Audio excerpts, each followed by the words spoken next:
us? No. Perfect. That sounds great. All right, guys, we got Teddy Bridgewater here to answer questions you guys have for him. Teddy, you want to start off the opening statement, or you want to go right into questions? We can get right into questions. Okay, cool. David, you want to start us off with the first one, and then Mike, you can follow up with the second.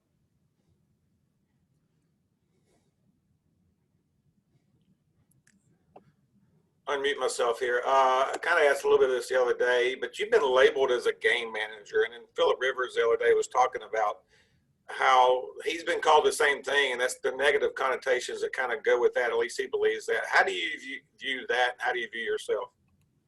I think that's the funny part about this position.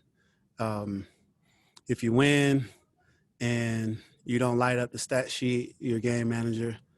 If you win and you light up the stat sheet, you're a gunslinger. You win, or if you lose and light up the stat sheet, you're a gunslinger. So it's just, myself, I just try to play this game to win. Whatever everyone wants to label you, that's what it is. But at the end of the day, only thing that matters is how my teammates see me, how this organization sees me, and the way I carry myself on Sundays. Hey, Teddy, Mike Solarte, Spectrum News 1. Good to see you again. Obviously, we've known that Christian wasn't going to be available. Now you know for the next 3 weeks he won't be at least.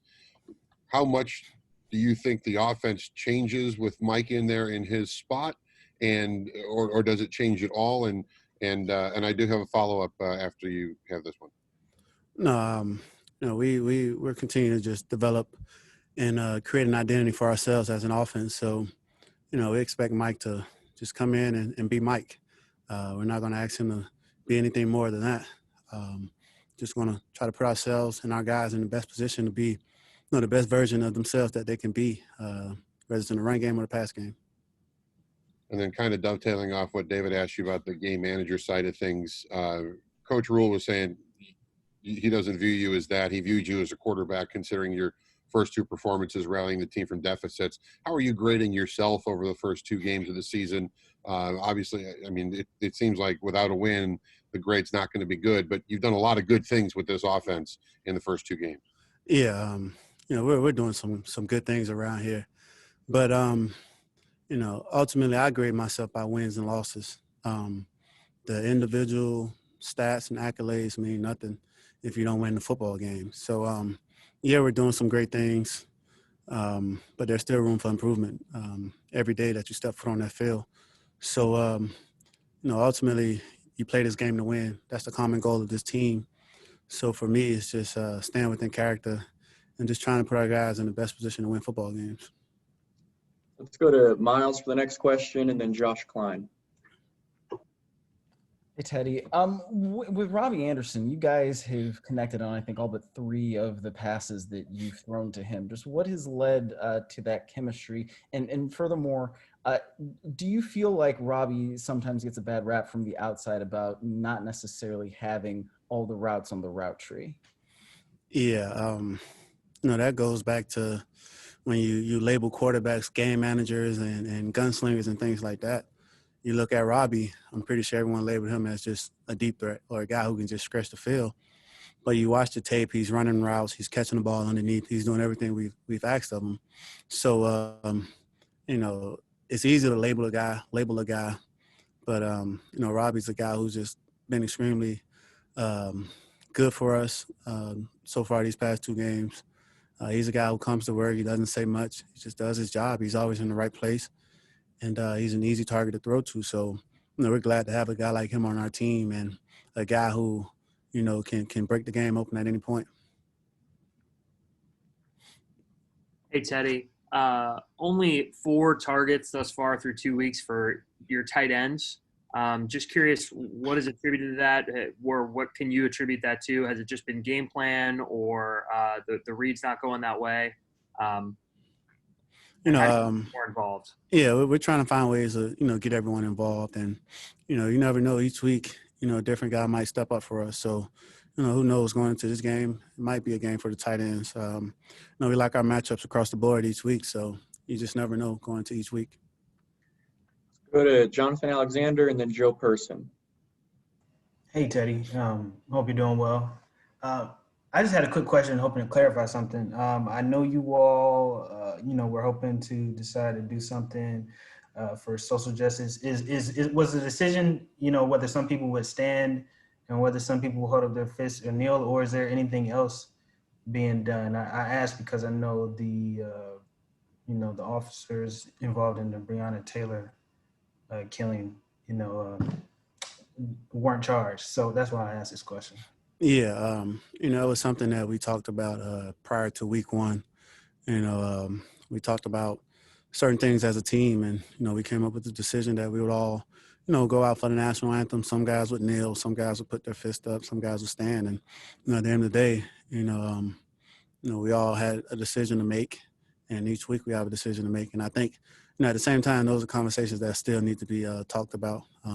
I understand that football is back, and it's easy to brush those things under the rug, but outside of the football game, we're all human beings in society, and I just feel like those are still some conversations that we could have. But I think what happens is we're all here for one reason, and that's to help the Carolina Panthers win football games, and that's first and foremost. But at the same time, like I said, that's a conversation that we'll just continue to have as the season go on.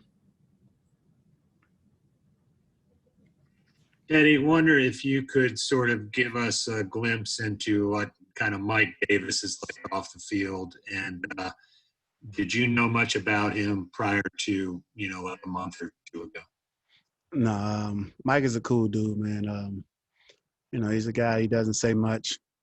I think he says he's good at Call of Duty or something like that. One of those games. But no, Mike he's a true pro. He comes to work every day with the right mindset.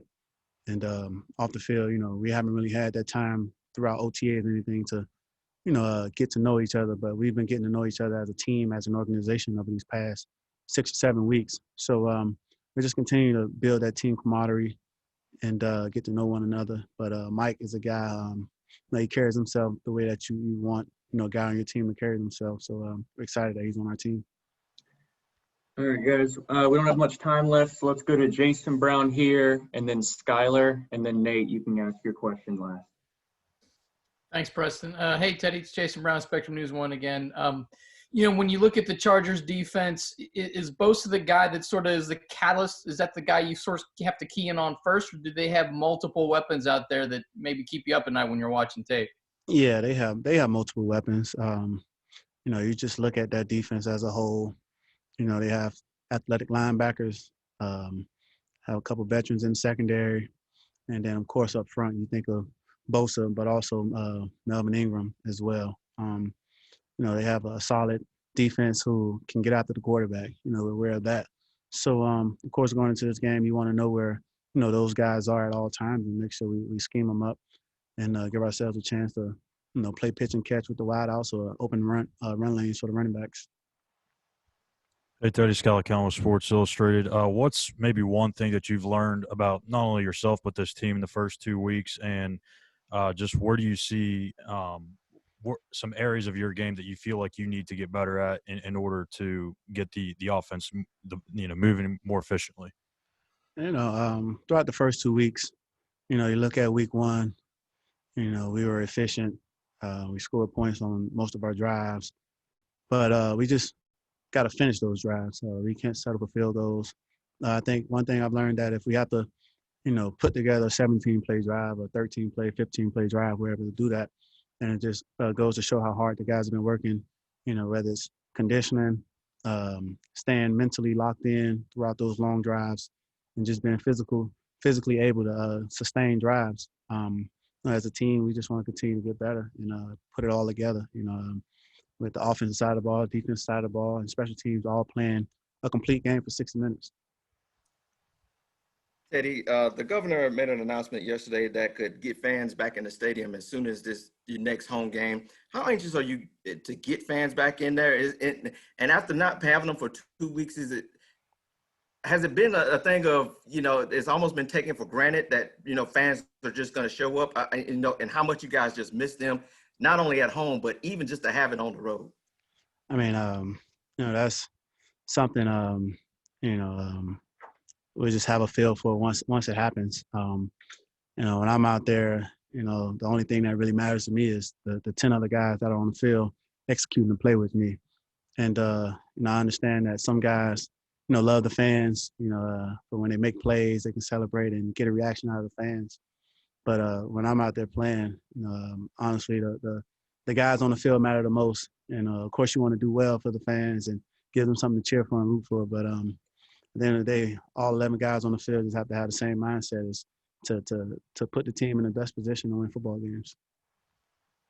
All right, guys, we got to let them go. Teddy, we appreciate you taking the time. Thank you.